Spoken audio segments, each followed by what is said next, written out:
pace a little bit here. I'd like you to really just explain kind of where you're coming from. Mr. Mamdani, you've called for reorganizing the NYPD to create this Department of Community Safety that, among other things, would handle calls involving people in mental health distress.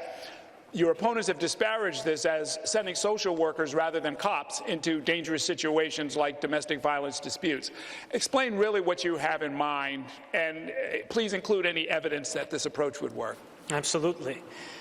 What my opponents are clinging to is the past, because that's all that they know. What I am proposing is something that will address the needs of New Yorkers in the present.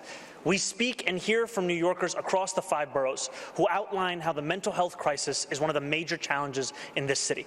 And yet what we have in our city is asking those same police officers who are being asked to respond to shootings, respond to murders, to also respond to these calls. I trust the dispatchers who would be receiving these calls to make the determination as to whether there was any indication of violence. If there is no indication of a threat of violence, then we would set the mental health experts and providers to respond to those same incidents. The reason I believe in the efficacy of this approach is because of the fact that it has been delivered elsewhere in the country. So no matter how often you hear those on this stage tell you that something cannot be done, know that there are others in this same country who have seen it, and it is time for that same policy to come to New York City.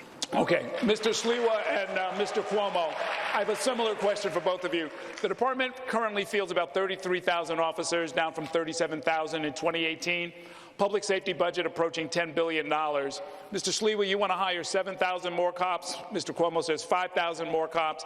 Each of you make the case for why you think that's necessary, especially given the fact that for much of New York City, crime declines over the last 20 years happened while the size of the force was also declining and not rising. Errol, I have to revisit the last debate for a second when Zohran was basing this policy on what they do in Eugene, Oregon.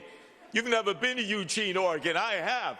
Are you out of your mind? And then Columbus, Ohio. This is New York City, a major metropolitan area with thousands of 911 calls, domestic abuse, emotionally disturbed persons, and you want to have social workers go out there and risk their life, and by the way, they're not going to get the results that a trained professional police officer can get. That's why we so desperately need 7,000 new cops. We'll use the Boston model, which is pay now in lieu of taxes. They do it at Harvard University and the other university. We'll raise $1 billion, get them vetted, trained, and out into the streets so they can be seen in all the neighborhoods, and most importantly, do the job they were sworn to do. And I will make sure that their insurance, the qualified immunity that was stripped from them, the only civil servants who are not protected by the taxpayer, is returned so that they can freely go out and do what they were trained to do, is to protect all of the people of New York City. Okay. Mr. Cuomo.